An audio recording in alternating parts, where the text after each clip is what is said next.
Alright, yeah, here's what we're working on today. It's been a while, you know, I mean, once I tore my rotator cuff, you know, it pretty much came to a screeching halt, but I'm about 90%, 85, 90% now, so I can actually do some work. You know, I've been dicking around with it a little bit, me and a little dirt bike. There's a steering wheel we painted. I had to make a turn signal for it. It's only a little brass handle here, but the other steering wheel that was on here, it's not the one that belongs on there. You know, it was had a deeper dish to it, you know, and it was smaller. You know, this doesn't have power steering, so the bigger the wheel, the better. Plus, I think this fits this better. That's actually older than this truck is. This is 64, and that steering wheel's off, I think, a 53 to a 55 Ford. But the dashboard, you know, like I said, we've been dicking around a little bit. The dashboard had a big hole in it, and I epoxied them aluminum plates on the side there, so I could actually put a radio in there, and the scutcheon plate I have for the front of it covers that hole perfectly, so that worked out nice. But we've been doing little things to it. We've been out, we had it out riding it and stuff like that, but still have a lot of work to do. So what we're going to try to do today is, I got a new bumper for it over here, and I'm going to paint it up and put it in primer. I don't know how these shadows are going to look for you, but when you get any new part, I mean, they come with nice finish and everything. They call this E-coat or something. Electric fork or something like that, you know, with they charge the paint, and then they put a negative charge on this, and you know, it grabs real good. But some people say you can paint over this, and some say don't, you know, and I chose not to, you know, but you can get away with it. I mean, it's a good coating, good covering. But when you sand, you gotta make sure you sand it 100%, you know, not a scuff. You know, paint don't like shiny. If you paint over shiny, it's not going to stick. So our goal today is maybe get this painted in primer, and then maybe take the front bumper off. The front bumper is actually pretty good. Matter of fact, I'd call it perfect. And maybe sand it down, and then cut little discs for these holes here. These holes were actually for a brush bar, you know, and that would, you know, that was a big ugly bar that came up here. Matter of fact, this is a factory fix here, you know. If you had a brush bar, they would cut your grill and put these little hoops in there, so it would come out. You'd have a pipe come out and hold your grill up, or your brush bar, whatever they want to call that thing. And I want to make it back to original, make it look a little better, because this thing's I'm never gonna have a brush bar. I don't even know if you can find them anymore. But that's what we're gonna do. Maybe get that bumper in primer. Maybe take the bumper off, make little discs here, have a little dirt bike weld them in there for me, and then maybe take the grill out. We'll see. Might not get everything on camera, but we're going to try. So, all right, let's first thing, let's finish sanding this bumper. We're sanding it with 220. Seems to be working out pretty good, and I'm happy with that. All right, we'll see you next time we get ready to paint it.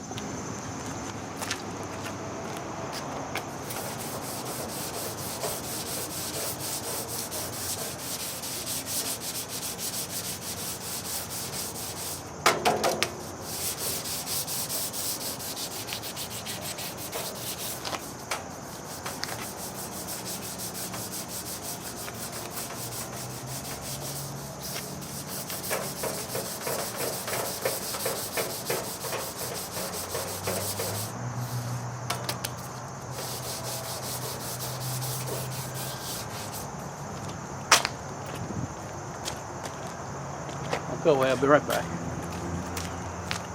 Drop my rag.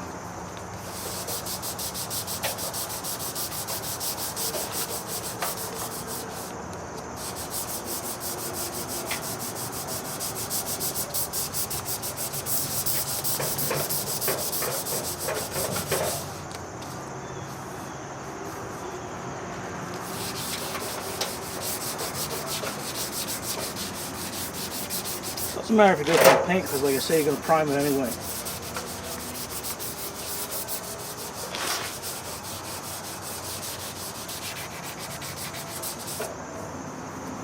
Okay, I'm going to move us over here into the shade and continue on.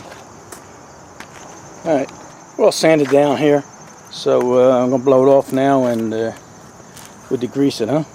Alright, I'm going to throw you guys up on a tripod, alright? Alright, this is what we're going to degrease it with. I don't even know if they make some of this stuff anymore. It's all pretty old. I got 2 cans out here because this one's pretty empty. They're pretty clean out. That's good. And then Prepsol. This stuff's been around forever. That's a brand new can. Brand new can.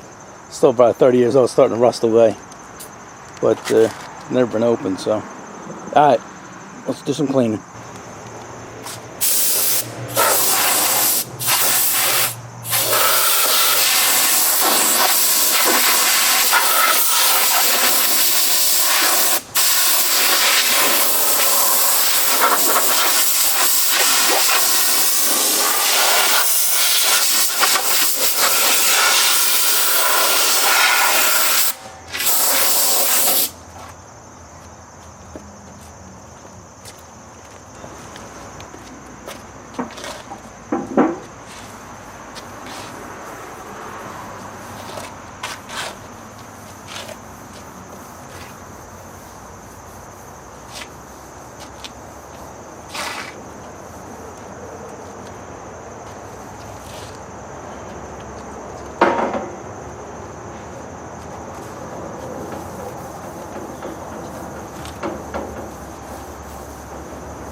There you go.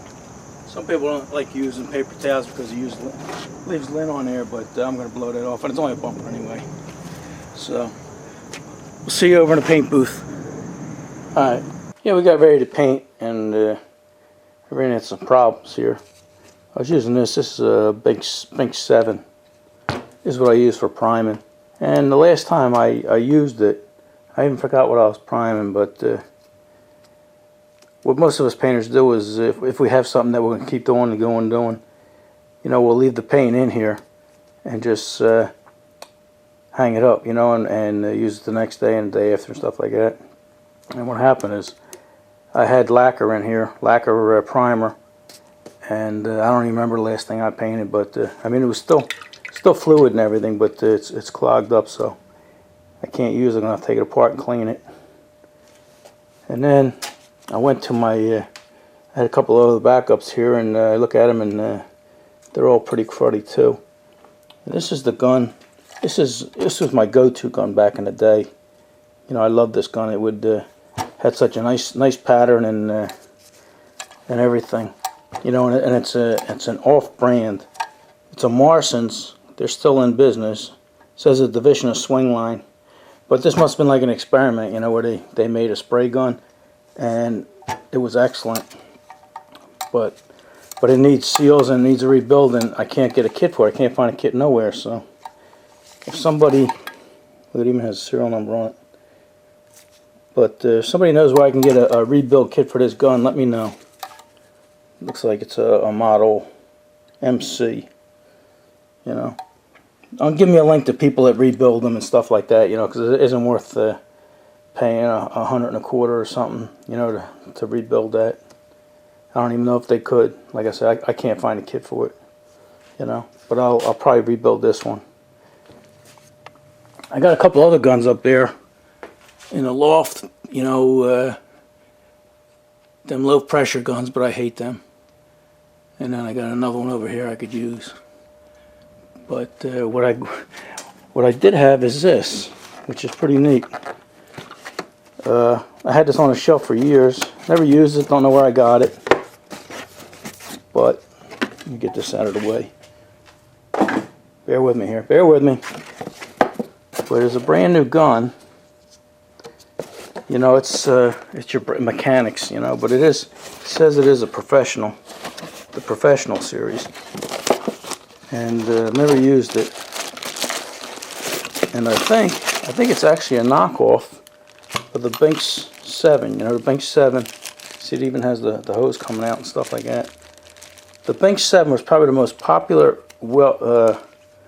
well-used gun in its era. You know, for a long time. Oh, bear with me here. I'm only doing with one hand here. Stuck in the box. Oh, there we go. There we go. Get that out of the way. Okay, sorry for the camera work, but you know, that's what we're dealing with here. You know, we're only one-man show. But check this out. Like I say, this gun is full. I'm pretty sure that's a knockoff. You know, I mean, everything's almost identical. So, it should be good enough for me to use primer. You know, the castings are a little rough and stuff like that, but you know, the nozzles are almost identical. So, I'm going to put that gun together and use that. And then meanwhile, I got to clean all these other guns. So, I'm going to have lunch and then we'll go out there. Sorry for a little side trip there, but, you know, that's what you get. Alright, we tested this thing out with lacquer thinner and it was pretty good. So, we got a little bit of breeze here. Let's see what we can do.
Alright, not the best gun, but can't complain. I mean, it pulled us out of a jam, right? Yeah, it doesn't have the greatest pattern in it. You know, it's you can tell it's probably like a $23-25 gun, but alright. Put my mask on and we're gonna put another coat on it. Yeah, it's got a nice even coat on the whole thing. This year, these are the shadows from the trees behind you, so don't get excited. Plus, we're putting another coat on anyway.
Alright, like I said, I mean, the gun pulled us out of a jam, but I don't think I would paint a car with it.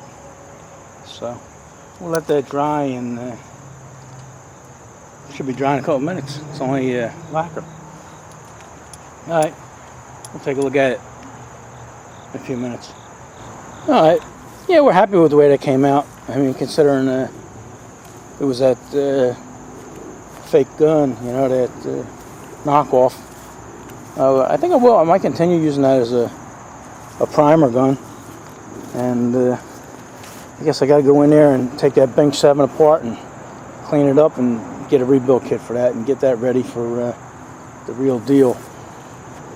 Alright, so I didn't expect to run into that problem, but it is what it is, right?